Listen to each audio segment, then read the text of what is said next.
Assalamualaikum warahmatullahi wabarakatuh. Perkenalkan, nama saya Ayu Mursida, NIM saya 210211006. Saya dari Prodi Ilmu Komunikasi, kelas 21A. Sebelumnya, yang terhormat Ibu Un Mahsuna, Magister Manajemen, selaku dosen mata kuliah Komunikasi Manajemen, dan teman-temanku yang saya banggakan. Saya di sini akan menjelaskan sedikit tentang aplikasi konsep manajemen komunikasi. Masuk ke dalam konsep dasar komunikasi. Yang pertama, kita harus mengetahui apa definisi dari manajemen komunikasi.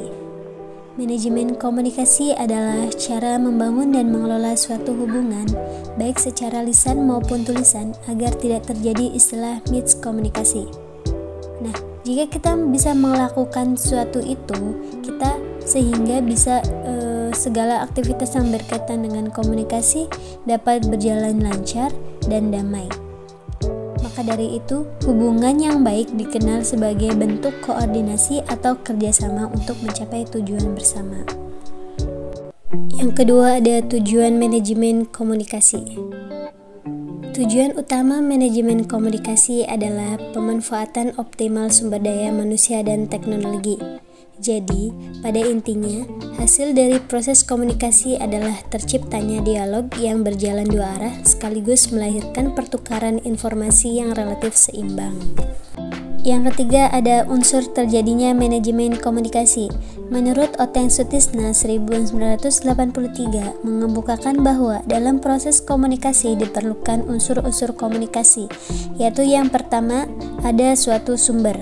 Nah, suatu sumber itu yaitu seorang komunikator yang mempunyai sejumlah kebutuhan, ide, atau informasi yang untuk diberikan. Dan yang kedua ada tujuan. Nah, pasti kalau misalkan ada komunikasi, pasti ada tujuan yang hendak dicapai. Dan yang ketiga ada saluran. Nah, saluran ini yang menghubungkan sumber berita dengan penerima berita. Dan yang terakhir ada penerima. Nah, penerima ini berupa berita atau umpan balik. Selanjutnya yaitu masuk ke efektivitas manajemen komunikasi. Kita di sini harus memahami efektivitas manajemen komunikasi.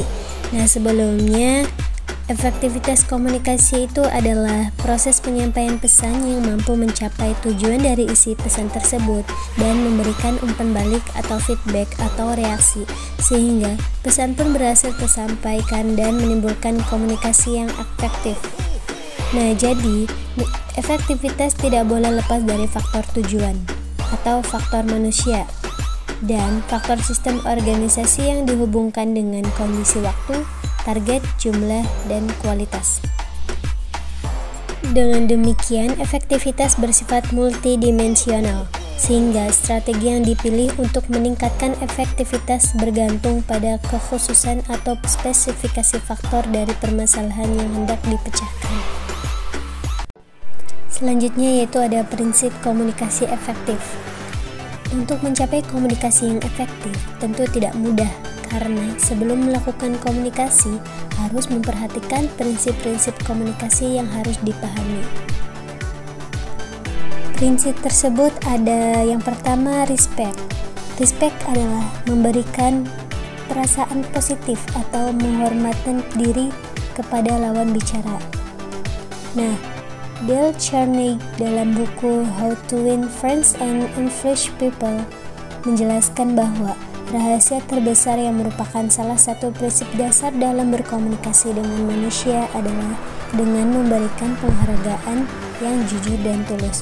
Oleh karena itu, prinsip penghormatan ini harus selalu dipegang dalam berkomunikasi dengan orang lain. Yang kedua ada empati. Empati adalah kemampuan untuk menempatkan diri pada situasi atau kondisi yang dihadapi orang lain. Dengan demikian, akan lebih mudah melakukan komunikasi dengan baik sesuai dengan kondisi psikologis lawan bicara. Yang ketiga ada audible. Audible itu mengandung makna bahwa pesan harus dapat didengarkan dan dapat dimengerti. Untuk dapat menjalankan prinsip ini ada beberapa hal yang harus dilakukan. Yang pertama itu pesan harus mudah dipahami. Terus yang kedua, sampaikan hal-hal yang penting. Yang ketiga, gunakan bahasa tubuh seperti mimik wajah, kontak mata, gerakan tangan, dan lain-lain. Dan yang keempat, gunakan ilustrasi atau contoh. Yang keempat ada clarity. Clarity adalah kejelasan dari pesan yang disampaikan. Nah, salah satu penyebab munculnya salah paham antara satu orang dan yang lain adalah informasi tidak jelas yang diterima. Informasi seperti ini mengaburkan banyak orang yang akibatnya timbul spekulasi atau menafsirkan sendiri atas pesan yang didengar. Jika penafsirannya salah, dapat menimbulkan masalah. Dan yang terakhir ada humble. Humble ini sikap yang merupakan unsur berkaitan dengan hukum. Pertama, untuk membangun rasa menghormati orang lain. Biasanya didasari dengan rasa rendah hati. Rendah hati dalam berkomunikasi akan menumbuhkan rasa respect. Artinya, rasa hormat yang ditunjukkan dengan kerendahan hati akan mengakibatkan lawan bicara hormat dan menghargai diri kita.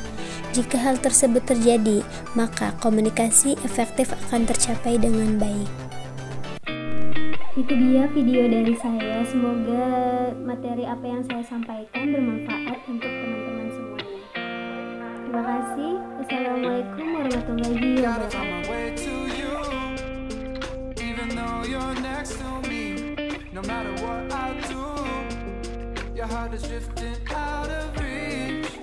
Head underwater, I'm swimming harder, trying to keep this alive. Gotta find my way to you, now that our love has capsized.